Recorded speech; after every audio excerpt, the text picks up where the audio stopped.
আসসালামু আলাইকুম। আপনাদেরকে সংবাদ জানাচ্ছি প্লাস টিভি থেকে রাহি। আমরা এখন বর্তমানে অবস্থিত করছি চট্টগ্রাম রিয়াদউদ্দিন বাজার। এখানে যে আমাদের ব্যবসায়ী ভাইদের যে একটা দাবি ও মোবাইল কমিটি, মোবাইল সভাপতিদের যে একটা সংবাদ সম্মেলনের কথা আমরা আপনাদেরকে সেটাই জানাবো। আমরা চলে যাচ্ছি আমাদের ঘটনায়। আমরা প্রথমেই চলে যাব জনাব আবু তালেব চৌধুরীর কাছে, প্লাস টিভি উপদেষ্টা ও সভাপতি। আমরা তার থেকে জেনে নেব বিস্তারিত। স্যার আমাদেরকে যেটা বলল যে তাদের যে একটা দাবি ছিল সেটা যেন সরকারকে একটা দাবি জানিয়েছে তারা। সেই দাবিটা যাতে সরকার সসম্মানে মেনে নেয় ও সকল ব্যবসায়ীদের উপর যেন সরকার সসম্মানে তাদেরকে মুক্তি দেওয়া হয়, এটাই তাদের দাবি ছিল।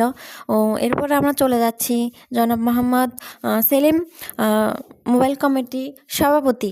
আমরা তার থেকে জেনে নেব বিস্তারিত ঘটনা। চলে যাচ্ছি আমরা সেলিম স্যারের কাছে। তো স্যার যেটা বলছে যে তাদেরও এই একই দাবি যে মোবাইলের জন্য বা মোবাইল ব্যবসায়ীদের জন্য, সকল ব্যবসায়ীদের জন্য যে একটা দাবি জানিয়েছে সরকারের কাছে ব্যবসায়ী ভাইদের জন্য, সেই দাবিটা যাতে সরকার সসম্মানে মেনে নেয়, এটাই তাদের দাবি। আসল দাবি হচ্ছে যে সরকার যেন ব্যবসায়ীদের উপর কোনো চাপ সৃষ্টি না করে। যে 2026-এ যে সরকার যে ব্যবসায়ীদের উপর যে দাবিটা করেছে বা যে জারিটা করেছে, এটা ব্যবসায়ীদের উপর অনেক চাপ এবং জুলুমনীয়, এটা ব্যবসায়ীরা মনে করছে। এই কারণে ব্যবসায়ীরা সরকারের কাছে দাবি জানাচ্ছে যে যেই বেনিফিটটা, যেই জারিটা সরকার ব্যবসায়ীদের উপর করছে, এটা যেন সরকার তুলে নেয়। এটাই ব্যবসায়ীদের মূল দাবি।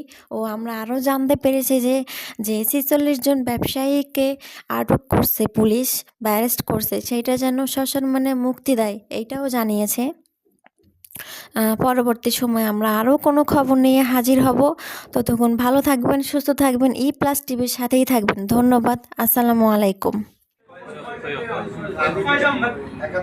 দেখলাম আর কি। তো এই লক্ষ লক্ষ তরুণ ছেলেদের দিকে না তাকিয়ে 71 টিভি যেটা প্রচার করলো, আমি কালকে 2বার রিপিট করে দেখছি। যেহেতু এটার সাথে আপনাদের সাথে আমার ইন্টারেক্ট আছে, পালসের সম্পর্ক আছে। ওখানে দেখলাম আমার যেটা সেলিম বলছে, ওখানে আপনাদের 4টা দাবি নাকি মানা হয়েছে। 4টা দাবির মধ্যে একটা দাবি ওরা মানে নাই, সেটা হচ্ছে কি, যেমন পুরানো গাড়িগুলো ইম্পোর্ট করা হয়, এটা বাণিজ্য মন্ত্রণালয় থেকে নাকি অনুমোদন দেয়। তথাপি সেকেন্ড হ্যান্ড মোবাইলের এটা বাণিজ্য মন্ত্রণালয় থেকে ঠেলে দিন। এরপরে তাদের স্টক রয়েছে ওল্ড মোবাইল, ওইটাও শুনলাম যে 100-200 টাকা দিলে নাকি আপনার রেজিস্ট্রেশন করতে পারবে। তা আমি মনে বললাম যে সব তো সমাধান হয়ে গেছে, সেটা কোথায়? আবার ইম্পোর্টও করতে পারবে, এটাও বললাম। তাহলে তো দেখলাম বিশাল একটা বৈপরীত্য। এবং 71 টিভি আপনাদের বিরুদ্ধেই গেছে সাধারণত কথাগুলো যেগুলো বলছে আমাদের। তো আপনাদের যে ক্ষতি হচ্ছে, এটা থেকে আমি নিজে ব্যক্তিগত আমি দুঃখ প্রকাশ করছি। আর তামালি লেন মোবাইল সমিতি আমার আজকে এই বৈঠকের সুযোগ্য সভাপতি আমার স্নেহস্পদ আরিফ এবং সাধারণ সম্পাদক আমাদের সেলিম সহ